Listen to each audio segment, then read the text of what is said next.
Assalamualaikum warahmatullahi wabarakatuh. Waalaikumsalam warahmatullahi wabarakatuh. Kita dari siswa SMK Negeri 1 Wonosobo dari kelas 10 TO1 dengan kelompok kami dan saya sendiri bernama Alif Indriana dan sebelah kanan saya bernama Saya Ilham Reza Melfarozi. Saya Ryan Sanagita Mas Giamono. Dan saya Manjini.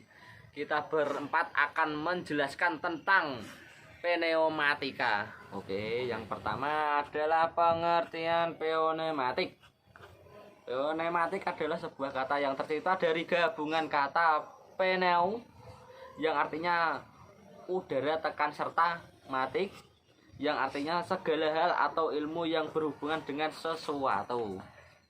Jadi secara bahasa bisa diartikan sebagai ilmu yang berkaitan dengan udara yang bertekanan. Tapi dalam dunia industri atau mekanik, kata ini adalah sebuah sistem atau alat. Alat ini adalah suatu sistem bergerak dengan tenaga bergerak yang menggunakan tekanan udara. Tekanan udara akan dinaikkan menggunakan kompresor udara. Kemudian tekanan udara tersebut akan menggerakkan berbagai alat industri. Tekanan udara bisa menggerakkan silinder kerja yang kemudian mengubah tekanan udara. Oke, yang kedua ada fungsi dari sistem pneumatik. Sistem yang berhubungan dengan tekanan udara ini mempunyai berbagai fungsi atau kegunaan yang sangat penting, terutama dalam dunia mekanis atau industri. Fungsi sistem ini adalah 1.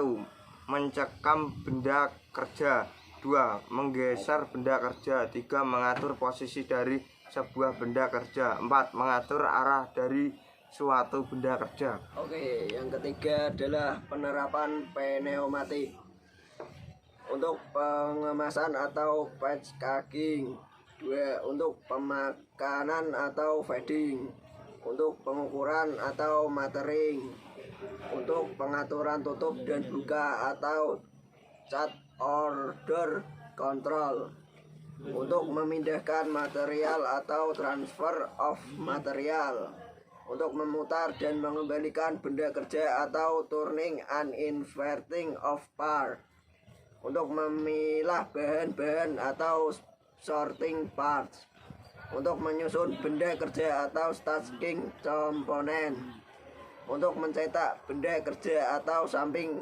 stamping and embossing components. Oke, yang keempat ada komponen sistem pneumatik. 1. Kompresor. Fungsinya adalah menghisap udara di atmosfer kemudian menyimpannya dalam reservoir air atau tabung penyimpanan udara. Yang kedua ada air trap atau air dryer. Udara yang mempunyai tekanan tadi akan melewati filter atau air dryer sehingga kandungan airnya akan terpisah dari udara air. Meskipun persentasenya kecil bisa menyebabkan sistem tidak berfungsi. Yang ketiga ada air filter. Setelah udara dikeringkan di air dryer, udara akan masuk melalui filter dan disaring kualitasnya. Alat ini akan membersihkan udara dari kemungkinan adanya kotoran dan debu. Yang keempat ada regulator. Di komponen ini jumlah tekanan udara akan diatur sehingga tekanan yang mengalir ke aktuator akan sesuai dengan standar yang ditentukan. Yang kelima ada solenoid valve, merupakan sebuah katup dalam sistem pneumatik dengan fungsi utama mengarahkan aliran dari udara bertekanan menggunakan sistem penggerak yaitu coil elektrik. Yang terakhir ada air cylinder atau aktuator. Komponen ini bergerak berdasarkan komponen sebelumnya. Setelah udara bertekanan disalurkan oleh solenoid valve dari aktuator menuju inlet, piston bisa bergerak maju. Yang kelima adalah kelebihan dan kekurangan sistem pneumatik. Kelebihan: 1. Udara yang merupakan tenaga kerjanya mudah untuk didapatkan, jumlahnya juga tidak terbatas. 2. Bisa disimpan dengan sangat baik. 3. Bersifat kering dan bersih. 4. Tidak peka baik terhadap temperatur maupun terhadap suhu. 5. Aman terhadap bahaya ledakan atau kebakaran. 6. Tidak membutuhkan pendingin cairan kerja. 7. Harganya murah dan sangat sederhana.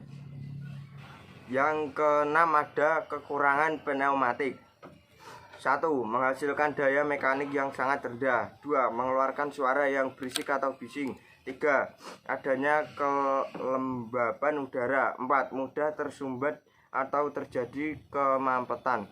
5. Perlu biaya perawatan besar karena udara biasanya mengandung air dan kotoran sehingga bisa menyebabkan gesekan antar komponen yang mengakibatkan kerusakan alat. Sekian presentasi dari kami berempat. Bila ada kesalahan kata mohon maaf yang sebesar-besarnya. Wabillahi taufik wal hidayah. Wassalamualaikum warahmatullahi wabarakatuh. Oke.